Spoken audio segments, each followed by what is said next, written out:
I work out with the trainer 5 days a week here in California.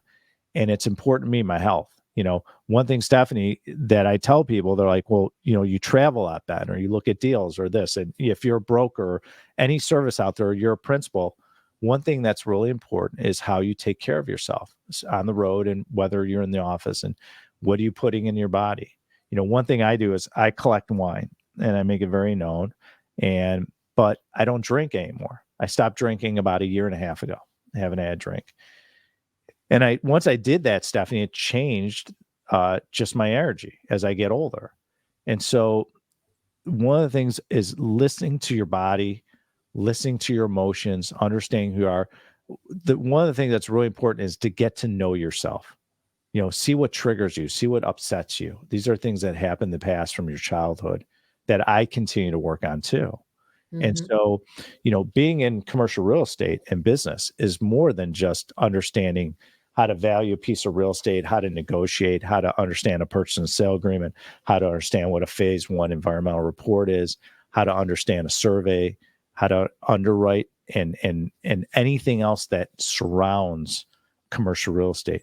It's more than just that to create success and discipline and longevity in the business. It's your health. It's your mind space.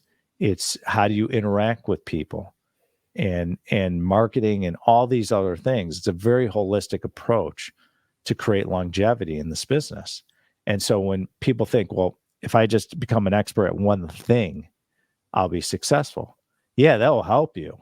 But it's more than that. It's like, how are you showing up in life?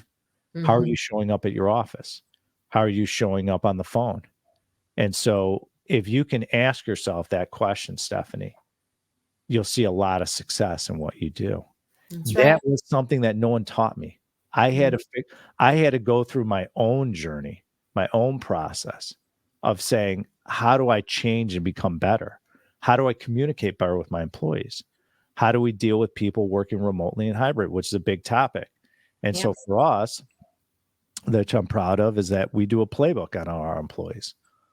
One thing that we did at Alliance that we're different, and why a lot of people are attracted to work for our company and be involved with us, is that we help employees design their perfect life that aligns with the company. And we did that. We started that about 2 years ago. And it was really important for me because I couldn't figure out, Stephanie, how do I deal with this remote hybrid workplace? Everyone's in different offices. Some people are working from home, which I can never do. I think that's so challenging, working from home. But a lot of people do it now, and especially post-pandemic, it's become more popular, more in demand, right. Especially more people are like, I enjoy working from home, Stephanie. So I'm going to continue to do it. And when I go look for a job, I'm going to demand that that's part of it. So that's another thing going on in our world, which is interesting. I've always been an office guy. We had this osmosis. We had a water cooler. We had a kitchen. We had conversations. We got to know each other personally. There's nothing better than human interaction. That's why I love going to see our properties, see lenders, investors, whoever, even where I am now in life in commercial real estate, because that's how I learned the business. I'm a phone guy. There are a lot of people like text, and text is great, and email and everything. But if you want to deal with Ben Reinberg, you got to have a conversation. You got to pick up the phone. Yes. I am a phone person. I get upset when I can't talk to someone. Right.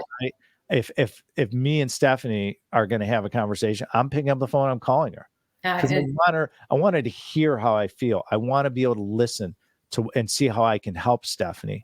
You lose that on text. The emotion, people take things out of context, and the list goes on and on. So for me, communication is so big. And so what we did is we said, okay, so we hired a company called Designing Genius, which is phenomenal. So anyone out there that doesn't know it, it's an incredible company. And we use Designing Genius. And what we do is we do a playbook on all our leadership team and all our employees, Stephanie. And what that's allowed us to do is to design the life that our employees want and the company to align itself with that employee. And so what I found is, let's say you're in acquisitions, right? Mm-hmm. And you're supposed to make 250 calls in a week, and you made 190 for that week. And we're going to say, what happened? Well, I'm not eating well. I said on my playbook, I want to improve my eating. I'm not sleeping well. Okay. So my energy's down and I'm not focused. and I'm not producing letters of intent and things I need to go under contract. And I'll say, okay, and we look at all these. And every week we go over the playbook with our employees. I go over my leadership team goes over with their departments. And what ends up happening is you start realizing, because your personal life and your business life, Stephanie, mirror each other. Yeah. They impact each other. You have an issue in personal life, it's going to impact you in business. Issue in business is going to impact you personally. That's just the way the world works and the way the mind works as well. And so for our employees, we'll look at it in that example. I'll say, what happened? Well, I haven't been sleeping well. I've been up at night.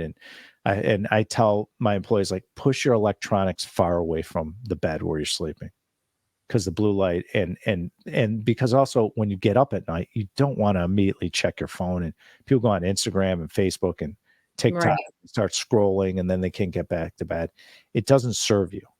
So I always say this thing is this iPhone or the Android or the Samsung that you have can be evil at times. So my suggestion to everyone is keep it away from your bed. Okay.